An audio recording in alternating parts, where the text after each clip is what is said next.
പരിശുദ്ധാത്മാവിനായി കാത്തിരിക്കുക. Wait for the holy spirit. ദൈവത്തിൻ്റെ പരിശുദ്ധാത്മാവിനെ പെന്തക്കോസ്ത് ദിവസം കർത്താവിൻ്റെ ആത്മാവ്, അതായത് ആദിഫലത്തിൻ്റെ ദിവസം കർത്താവ് സ്വർഗത്തിൽ നിന്ന് പരിശുദ്ധാത്മാവിനെ അയച്ചു തന്നു എന്ന് എല്ലാവർക്കും അറിയാവുന്ന സത്യമാണ്.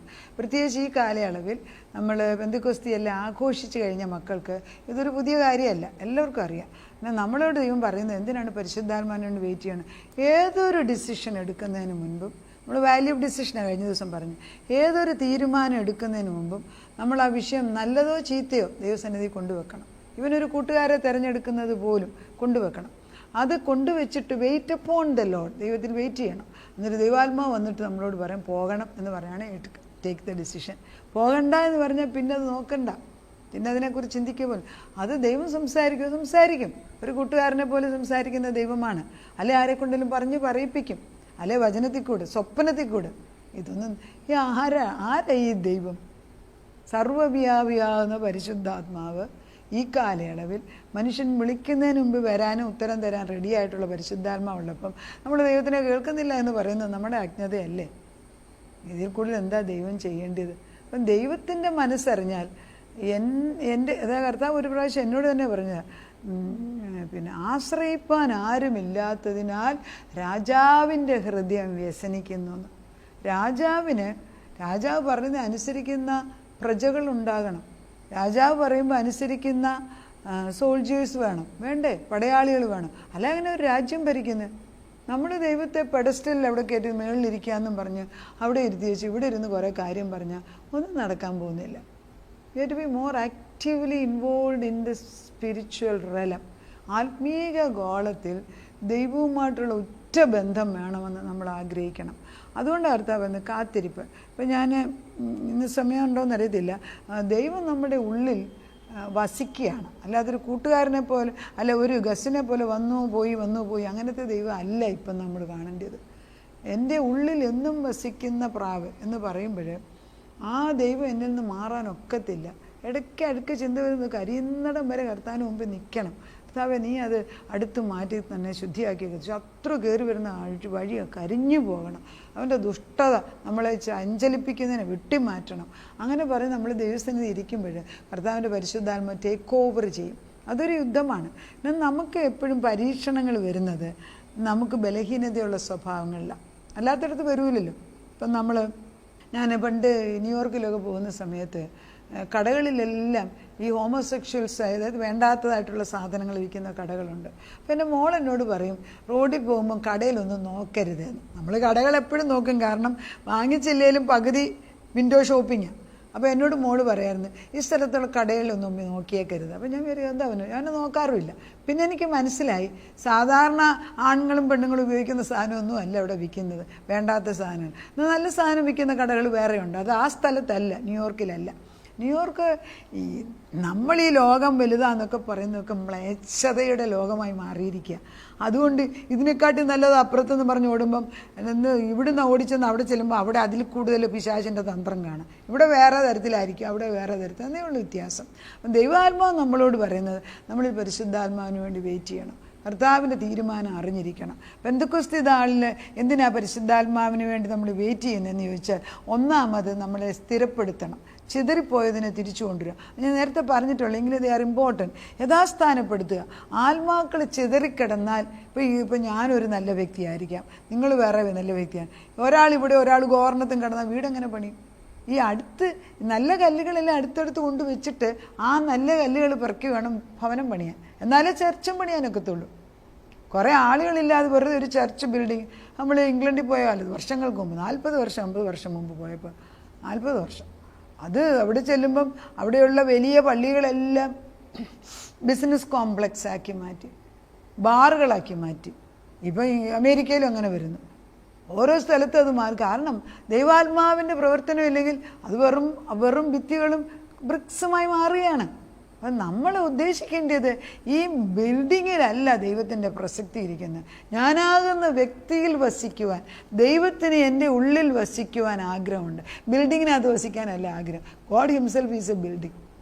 ദൈവമാകുന്ന ബിൽഡിങ്ങിനകത്ത് നമ്മൾ കയറണം, അല്ലെങ്കിൽ നമ്മളാകുന്ന ശരീരത്തിൽ അവൻ്റെ ആത്മാവ് വസിക്കണം. ഇതിലേതെങ്കിലും ഒന്ന് നടന്നേ പറ്റത്തുള്ളൂ. അപ്പോൾ ചിതറിക്കിടക്കുന്നവരെ എല്ലാം ഒന്നിച്ചു കൊണ്ടുവന്നെങ്കിൽ സഭ പണിയാനൊക്കത്തുള്ളൂ, ഭവനം പണിയാനൊക്കത്തുള്ളൂ. അപ്പോൾ പെന്തക്കോസ്തിയുടെ ഉദ്ദേശം കർത്താവ് ക്രൂശുമരണം കഴിഞ്ഞ് ഉയർത്തെഴുന്നേറ്റ് കഴിഞ്ഞ് 50-ാം ദിവസം ആദിഫലമായിട്ട് ആദിജാതനായിട്ട് ക്രിസ്തു തൻ്റെ പരിശുദ്ധാത്മാവിനെ ഭൂമിയിലേക്ക് അയക്കാമെന്ന് പറഞ്ഞത് പിതാവ് വാഗ്ദത്തം ചെയ്തത് അയച്ചു തന്ന ദിവസം.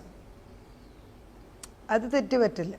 അപ്പോൾ ആ ദിവസം പരിശുദ്ധാത്മാവ് വന്നു. അത് അപ്പോസ്തല പ്രവൃത്തി 2 എഴുതി കഴിഞ്ഞു. അപ്പോൾ പിന്നെ നമ്മളെങ്ങനെ ചിതറിക്കിടക്കുന്നത്, നമ്മളെങ്ങനെ ചെതറുന്നത്? ഒന്നിച്ചു കൂടുന്ന വിശ്വാസികൾ എപ്പോഴും വഴക്കുണ്ടാക്കും. സഹോദരന്മാർ, അമ്മയപ്പന്മാർ, ഭാര്യ ഭർത്താക്കന്മാർ, ഇവരെയൊക്കെ വഴക്കുണ്ടാക്കുന്ന പിന്നെ ആരാ? ദുഷ്ടപിശാച്. കാരണം 2 കല്ലുകൾ ശക്തമായ കല്ലുകളാണെങ്കിൽ അത് വെച്ച് വീട് പണിയുക അല്ലെങ്കിൽ ആലയം പണിതാൻ അത് ശക്തി, അവിടെ അതിശയമുണ്ട്. അത് ചെയ്യിപ്പിക്കൂല. അവൻ്റെ ദുഷ്ടശക്തി അതാണ്. അപ്പം നമ്മളെ യഥാസ്ഥാനപ്പെടുത്തുക എന്ന് പറയുമ്പം കർത്താവാണ് നമ്മളെ യഥാസ്ഥാനപ്പെടുത്തേണ്ടതെന്നും അവൻ നമ്മളെ ഉദ്ദേശിച്ച പദവിയിൽ കൊണ്ടുവന്നെത്തുന്നിടം വരെ നമ്മൾ ആത്മാവിനോട് ചേർന്നെന്ന് ചോദിക്കണം. കർത്താവ് ഈ ശൂനേംകാരത്തി സ്ത്രീയുടെ കാര്യത്തിൽ ഈ പഴയ നിയമത്തിൽ നമ്മൾ നോക്കുമ്പോൾ ശൂനേംകാരത്തിയുടെ സ്ത്രീയുടെ അടുക്കൽ ഏലീശ പ്രവാചകനും ശൂനേംകാരത്തിയും കൂടെ നമുക്ക് കാണുന്നുണ്ട്. ഏലീശ പ്രവാചകന് താമസിക്കാൻ ശൂനേംകാരത്തി സ്ത്രീയെ ഒരു റൂം ഉണ്ടാക്കി കൊടുത്തു. അതിനാൽ ഏലീശയുമായിട്ട് ശൂനേംകാരത്തിയുമായിട്ട് അടുപ്പം, അതായത് അറിയാനിടയായി. അങ്ങനെ ഏലീശ പ്രവാചകൻ പ്രൊഫസി ചെയ്ത് ശൂനേംകാരിക്ക് ഒരു കുഞ്ഞുണ്ടാകുന്നു. അതോടെ 4 വയസ്സായപ്പോൾ കൊച്ചു മരിച്ചു പോകുന്നു. എന്തൊരു കഷ്ടം നോക്കി. പരിശുദ്ധാത്മാവല്ലേ ചെയ്തത്? ആണ്. കഷ്ടം വന്നു. അവളവിടെ പതറിയില്ല. അവൾ കുഞ്ഞിനെ കൊണ്ട് എലീശയുടെ കട്ടിലെ കൊണ്ട് കിടത്തി വെച്ച് കഴുതപ്പുറത്ത് പോയി എലീശയെ കൊണ്ടുവന്ന് ആയുസ് തീർപ്പിച്ചു, വാങ്ങിപ്പിച്ചു. സ്ത്രീയുടെ ഉറപ്പ് കണ്ട. ആ സ്ത്രീയുടെ ഉറപ്പ് ഇത് പഴയ നിയമകാലം. നമുക്ക് ഉറപ്പുണ്ടോ? പെന്തക്കോസ്തി വന്നിട്ട് ആത്മാവ് നമ്മളിൽ നിറഞ്ഞു നിന്നിട്ടും നമുക്ക് ഉറപ്പില്ല. ഒരാൾ പറഞ്ഞാൽ നമുക്ക് ചഞ്ചലിപ്പ് വരിക. അതൊരിക്കലും ആവില്ല. എന്നാൽ ഈ ശൂനേംകാരത്തി സ്ത്രീ തന്നെ പിന്നെ ആ സ്ഥലത്തു നിന്ന് പോയി ക്ഷാമം വന്നിട്ട് എലീശ പ്രവാചകൻ പറഞ്ഞിട്ട് തന്നെ. എന്നാൽ പിന്നെ രാജാവിൻ്റെ അടുക്കൽ ഈ ഗേഹസി ഇരുന്ന് വർത്തമാനം പറയുമ്പോൾ രാജാവ് ചോദിക്കുന്നുണ്ട്. അപ്പോൾ എലീശ പ്രവാചകൻ ഇല്ല. എലീശ പ്രവാചകൻ ചെയ്ത അതിശയങ്ങളൊക്കെ ഒന്ന് പറ. അപ്പോൾ ഈ ഗേഹസി രാജാവിനോട് പറയുകയാണ്, ശൂനേംകാരത്തി ഒരു സ്ത്രീ ഉണ്ടായിരുന്നു, അവർ നല്ല സ്ത്രീയായിരുന്നു. എലീശ പ്രവാചകൻ ഒരു മുറി അവരുണ്ടാക്കി കൊടുത്തു, അദ്ദേഹം അവിടെ താമസിക്കുമായിരുന്നു. അവസാനം പിള്ളേരില്ലാതെ ഞാൻ പറഞ്ഞു പിള്ളേരില്ലെന്ന്. അപ്പോൾ പിള്ളേർ കൊടുത്തു, ഒരു കൊച്ചിനെ കൊടുത്തു. ഇതെല്ലാം വിശേഷമായിട്ട് എണ്ണിക്കണം. പിന്നെ ഒരു ക്ഷാമമായപ്പോൾ അവരിവിടുന്ന് ഇട്ടേച്ചു പോയി. ഇതെല്ലാം പറഞ്ഞുകൊണ്ടിരിക്കുമ്പോൾ ഈ ശൂനേംകാരത്തി സ്ത്രീ രാജാവിൻ്റെ മുമ്പിൽ വന്ന് നിൽക്കുക. എന്തിന്? അതായത് ഈ ദേശത്തെ ക്ഷാമം മാറിയതിനാൽ അവൾ പോയ സ്ഥലത്തു നിന്ന് തിരിച്ച് രാജാവിൻ്റെ അടുക്കൽ വന്ന് സ്വന്തം വീടും കൂടും അല്ലെ സ്വന്തം സ്ഥലം തിരിച്ചു ചോദിക്കാൻ വന്നിരിക്കുക. അവൾക്ക് ചോദിക്കേണ്ട ആവശ്യം ഉണ്ടായില്ല.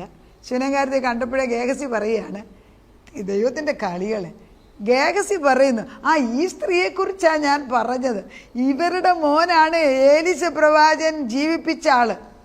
അത് കേട്ടപ്പോഴേ രാജാവിന് സന്തോഷമായില്ലേ? ഫേവർ, ആനുകൂല്യം. രാജാവ് എന്താ പറഞ്ഞ്? അവളുടെ സ്ഥലവും ഇതുവരെ അവളുടെ സ്ഥലത്ത് കിട്ടേണ്ട സമ്പത്തും എല്ലാം ഒന്നിച്ച് അവൾക്ക് തിരിച്ചു കൊടുക്കുക എന്ന് പറഞ്ഞു. ശൂനേംകാരത്തി സ്ത്രീ സമ്പന്നയായി മാറി. അവൾ ഓൾറെഡി സമ്പന്നയായിരുന്നു, ഇപ്പോൾ ഇരട്ടി സമ്പന്നയായി. ഇതാണ് പരിശുദ്ധാത്മാവിൻ്റെ പ്രവർത്തനം. നമ്മൾ പോകേണ്ടെന്ന് ദൈവം പ്രവർത്തിക്കും. അപ്പം യഥാസ്ഥാനപ്പെടുത്തുകയാണ്. രണ്ടാമത്തെ, നമ്മൾ ദൈവത്തിൻ്റെ ആത്മാവിൽ അകന്നിരിക്കുന്ന മക്കളെ ഒന്നിച്ചാണ്. ഭാര്യ ഭർത്താക്കന്മാർ, അപ്പനമ്മമാർ, കുടുംബം പണിയുക. അതും ദൈവത്തിൻ്റെ നിർബന്ധമുള്ളൊരു കാര്യമാണ്. ദൈവം ഭവനം പണിയുന്ന ആളാണ്. ഈ സ്ത്രീകളെക്കുറിച്ച് പറഞ്ഞാണെങ്കിലും ജ്ഞാനമുള്ള സ്ത്രീ ഭവനം പണിയുന്നത്, പോഷത്വമുള്ളവളോ അഴിച്ചു കളയും. അപ്പം ദൈവത്തിന് നിർബന്ധമാണ് ഭവനം നമ്മൾ പണിയണമെന്ന്. അതിന് നമുക്കാണ് ആ കഴിവ് തന്നിരിക്കുന്നത്. ഒരു പുരുഷൻ എവിടെ വേണേലും കിടന്നുറങ്ങാം. ഇപ്പോഴത്തെ കാലത്തിലെ പണ്ട്. ഇപ്പോൾ എങ്ങനെയാണെന്ന് അറിഞ്ഞുകൂടാ, പേടിക്കണം മനുഷ്യൻ എന്താ ഉപദ്രവിക്കുന്നവർ. പക്ഷേ നമ്മൾ പണ്ട് പറയും പുരുഷന്മാർക്ക് എവിടെ വേണേലും കിടന്നുറങ്ങും. പക്ഷേ ഒരു ഭവനം സ്ത്രീക്കാണ് ആവശ്യം.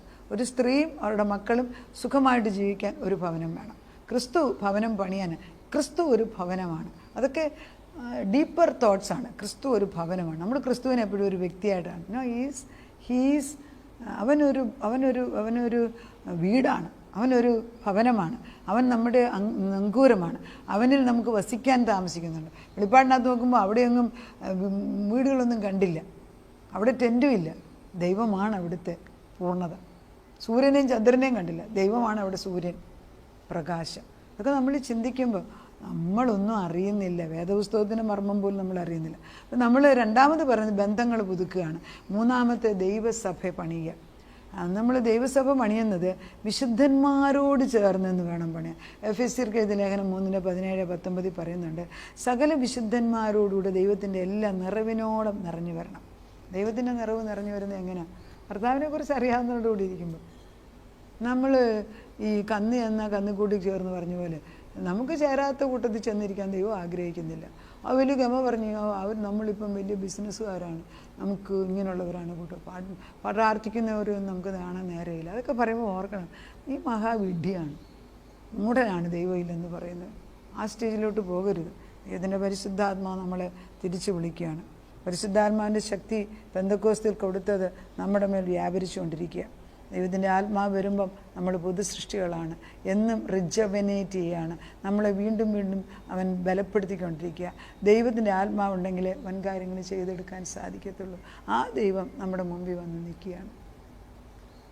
പെന്തക്കോസ്തിൽ ഒരു കൂട്ടം ജനം കൂടിയിരുന്നിടത്ത് കൊടിയ കാറ്റ് പോലെ വന്നിട്ട് അവർക്ക് മുറി മുഴുവൻ നിറഞ്ഞെന്നാണ് പറയുന്നത്. 120 പേരിരിക്കുന്നു. 120 മേലും പിന്നെ അഗ്നിനാട് പോലെ, അതായത് പിളർന്ന അഗ്നിനാവ് കടന്നു വന്ന് 120 പേരുടെയും വന്ന് അവരുടെ ജഡത്തെയും ആത്മാവിനെയും വിഭജിച്ചു മാറ്റി. ജഡത്തിലൊന്നും ചെയ്യാൻ നമ്മൾ അധികം സമയം കളയണ്ട. ആത്മാവിന്, അതായത് നിലനിൽക്കുന്നതായ പ്രവർത്തനത്തിലേക്ക് നമുക്ക് കയറാം. അല്ലാത്ത കണ്ണുകൾ ചുഴഞ്ഞ് മാറിപ്പോട്ടെ, ചെവി ദൈവശബ്ദം കേൾക്കുന്നതാകട്ടെ, നമ്മുടെ കൈകൾ ദൈവഭവനം പണിയുന്നവരായി മാറട്ടെ. നമ്മുടെ തലമുറകൾക്ക് വേണ്ടി നമ്മൾ ഇടതും വലതും വേരുവെറ്റി പ്രാർത്ഥിച്ചു കൊണ്ടേയിരിക്കുക. ഒരു സുപ്രഭാതത്തിൽ ദൈവത്തിൻ്റെ അതിശക്തമായ പരിശുദ്ധാത്മാവ് കടന്നു വന്ന് കർത്താവിൻ്റെ മുദ്രയിട്ടത് ഞാനാണ് സൂക്ഷിച്ചതെന്ന് പറഞ്ഞ് തിരിച്ചു കൊണ്ടുവരും. കോഴി തൻ്റെ കുഞ്ഞുങ്ങളെ സൂക്ഷിക്കുന്നത് പോലെ, കഴുകൻ തൻ്റെ കുഞ്ഞുങ്ങളെ ചെറുകിൻ്റെ മുകളിൽ കൊണ്ടു നടക്കുന്നത് പോലെ, മരുഭൂ യാത്രയിൽ 40 വർഷം തൻ്റെ ജനതയെ കൊണ്ടു നടന്ന ദൈവം നമ്മുടെ മക്കളെയും നമുക്കുള്ളവരെയും നമ്മുടെ ആവശ്യത്തിനെ പരിപാലിക്കാൻ മതിയായവൻ. അതുകൊണ്ടാണ് പരിശുദ്ധാത്മാവ് നമ്മളിൽ ഉണ്ടെങ്കിൽ ദൈവവുമായിട്ടുള്ള ബന്ധം കറക്റ്റാകത്തുള്ളൂ. ആ ബന്ധം ഇന്ന് വീണ്ടും പുനഃസ്ഥാപിച്ച് തന്നിരിക്കുന്നു. ഉണ്ട്, നമ്മളൊന്നുകൂടെ തീ കത്തിക്കുകയാണ്. വിറക് കൂട്ടി വെച്ചിരിക്കുക, പക്ഷേ തീപ്പെട്ടി വെച്ച് അല്ലെങ്കിൽ ചൂട്ട് വെച്ച് കത്തിച്ചിട്ടില്ലെങ്കിൽ അത് കത്തത്തില്ല. പിന്നെ കത്താതെ ഒരു കാര്യവും നടക്കത്തുമില്ല. ദൈവം നമ്മളെ അനുഗ്രഹിക്കട്ടെ. പരിശുദ്ധാത്മാവിന് വേണ്ടി നോക്കിയിരിക്കുകയാണ് ഞങ്ങൾ. നോക്കി ഏതോ ഒരു വിഷയത്തിലും പരിശുദ്ധാത്മാവിൻ്റെ സാന്നിധ്യം വന്നു. അത് എളുപ്പം കിട്ടത്തില്ല. ചിലപ്പം തീ കത്താൻ താമസിക്കും. തീ കത്തിക്കാൻ കഴിവുള്ളവരെ പറഞ്ഞു വിടണം. എങ്ങനെയാണ് പ്രാർത്ഥിക്കേണ്ടതെന്ന് ചില വിഷയം അറിഞ്ഞുകൂടാ. Value of decision, value of ഇൻഡിസിഷനും ഉണ്ട്. എന്ത് ചെയ്യണമെന്നറിയാതെ അലയുന്ന മക്കൾ. ജോസഫ് പൊട്ടക്കിണറ്റിൽ കിടന്നപ്പോൾ അവിടുന്ന് രക്ഷപ്പെടും. ജോസഫ് വളരെ വേദനയോടെ കരഞ്ഞെന്നാണ് പറയുന്നത്. അവിടെ ഒന്നും ആരും കേൾക്കാനില്ലായിരുന്നു. മരിക്കുമെന്ന് ചിലപ്പം തീരുമാനിച്ചപ്പോഴും ഇടയ്ക്കിടയ്ക്ക് ഈ സ്വപ്നം ഓർത്ത് കാണും. ദൈവം പറഞ്ഞല്ലേ എന്നെ ഉയർത്തുമെന്ന്. എനിക്കറിഞ്ഞുകൂടാ, അങ്ങനെ കാണണം. എന്താന്നേലും പരിശുദ്ധനായ ദൈവമേ, ദൈവം കൊടുക്കുന്ന ദർശനങ്ങൾക്ക് വില കൊടുത്ത് ബിസിൻ്റെ വാഗ്ദത്തങ്ങളെ ഉറപ്പിച്ച് പ്രാപിച്ചെടുക്കാനുള്ള കൃപ വരണമെങ്കിൽ പരിശുദ്ധാത്മാവ് വേണം. ആ പരിശുദ്ധാത്മാവിനെ നിന്ന് ഞങ്ങളുടെ തലമുറകൾ നിറച്ചു തരുന്നതിന് സ്തോത്രം. അവിടുന്ന് ഓവർഫ്ലോ ചെയ്ത് അനേക മക്കൾക്ക് വെളിച്ചമാക്കി തീരാൻ ഞങ്ങളെ ആത്മാവിൻ്റെ ഉന്നത പദവിയിലാക്കിയെടുത്തതിന് നന്ദി പറയുന്നു. യേശുക്രിസ്തുവിൻ്റെ പുണ്യനാമത്തിൽ തന്നെ ആമേൻ.